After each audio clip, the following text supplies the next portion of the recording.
வணக்கம்.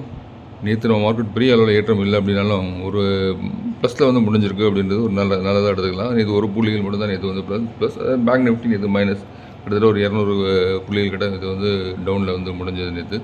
அதே மாதிரி இன்றைக்கி மார்க்கெட் பார்த்தோம் அப்படின்னா காலையில் நம்ம நேற்று ஓப்பனிங் முறையாக இன்றைக்கி வந்து ஒரு அளவு ஃப்ளாட்டாக ஓப்பன் ஆகலாம். இல்லை அப்படின்னா ஒரு 30 60 புள்ளிகள் இன்றைக்கி வந்து கேப் ஓப்பனிங் இருக்கலாம். நம்ம மார்க்கெட் இன்றைக்கி வந்து இந்த 25,175 வந்து உடைக்கிறதுக்கு ரொம்ப அதிகமாக ட்ரை பண்ணுறக்கூடிய வாய்ப்புகள் உண்டு. ஸோ இந்த 25,175லேருந்து 25,250 200 25,250 அப்படின்றது புள்ளியில் கடந்து போகும்போது அதே மாதிரி ஸோ இன்றைக்கி வந்து வியாழன் வெள்ளியும் திரும்ப வந்து அந்த லெவலில் இருந்தது அப்படின்னா அடுத்த கட்ட நகர்களுக்கு நம்ம சந்தைக்கு வந்து தயாராகிடும். அதே மாதிரி நிறைய பங்குகள் கவனிக்கலாம். ஸோ நிறைய பங்குகள் வந்து இன்றைக்கி மார்க்கெட்டில் வந்து ஒரு நல்ல ரேஞ்சில் வந்து ட்ரேட் ஆகிட்டு இருக்குது.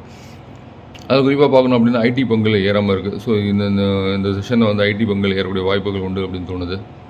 அதே மாதிரி ஸ்விக்கி ஜொமேட்டோ பங்குகள் யாரெல்லாம் வச்சுருக்கீங்களோ அவங்களும் கொஞ்சம் கவனமாக இருக்கிறது நல்லது. ஏன்னா அவங்களுக்கு போட்டியாக வந்து உள்ளே வந்து ரேப்பிடோ வராங்க. அதே மாதிரி நம்மளுடைய டாட்டா பிக் பாஸ்கெட் அவங்களும் வந்து 2026 வரேன்னு சொல்லியிருக்காங்க. ஸோ இந்த 2 பங்குகள் வச்சுருவங்களுக்கு ஏன்னா இந்த 2 பங்குகள் மாடல் என்ன அப்படின்னா பெரிய பிஸ்னஸ் மாடல் கிடையாது. வாங்கி கொண்டு போய் ஃபுட்டை வாங்கி கொண்டு போய் வெளியில் கொடுக்குறது வேலை மட்டும்தான். இவங்களுடைய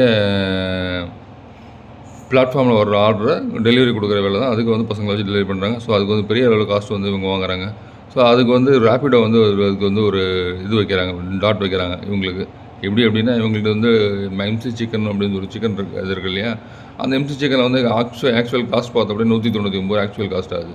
ஸோ இவங்களுடைய பிளாட்ஃபார்மில் ஆர்டர் போட்டிங்க அப்படின்னா 315 நீங்கள் நேராக போய் வாங்கினீங்கன்னா அந்த எம்சி சிக்கனோட ரேட் 199 மட்டும்தான். ஸோ இவங்க ஜொமேட்டோ ஸ்விக்கியோட பிளாட்ஃபார்மில் ஆர்டர் போடும்போது 315 அந்த பிளாட்ஃபார்மில் அந்த பிளாட்ஃபார்ம் ஆர்டர் 315 இருக்கும். ஸோ அது இல்லாமல் வந்து அவங்களுக்கு டெலிவரி காஸ்ட் அப்படின்னா 5 கிலோமீட்டர் 78 வாங்குறாங்க. ஸ்விக்கியில் வந்து 35 வாங்குறாங்க. அப்புறம் பேக்கிங் காஸ்ட் மட்டும் 29 வாங்குறாங்க. அப்புறம் வந்து திரும்ப பிளாட்ஃபார்ம் ஃபீஸ் நீங்கள் அந்த அவங்களுடைய இதை அந்த போர்ட்டல் யூஸ் பண்ணுறதுக்கு ஒரு 12 சார்ஜ் பண்ணுறாங்க. அப்புறம் அதில் ஜிஎஸ்டி கலெக்ட் பண்ணுறாங்க. ஸோ இதெல்லாம் வந்து ரேப்பிடோவில் வந்து வெறும் வந்து ஆக்சுவல் காஸ்ட்டு ப்ளஸ் வந்து டெலிவரி காஸ்ட்னு சொல்லி போட்டு ஒரு 25 அப்புறம் வந்து ஜிஎஸ்டி ஒரு 10 மொத்தமே டோட்டலாகவே வந்து ஒரு 234 வாங்குறாங்க. இந்த 234 ரேப்பிடோவில் வாங்குற ஃபீஸ் வந்து இவங்களுக்கு வந்து ஜொமேட்டோவில் 450 ஸ்விக்கியில் 402 அப்படின்றதையும் காமிச்சிருக்காங்க.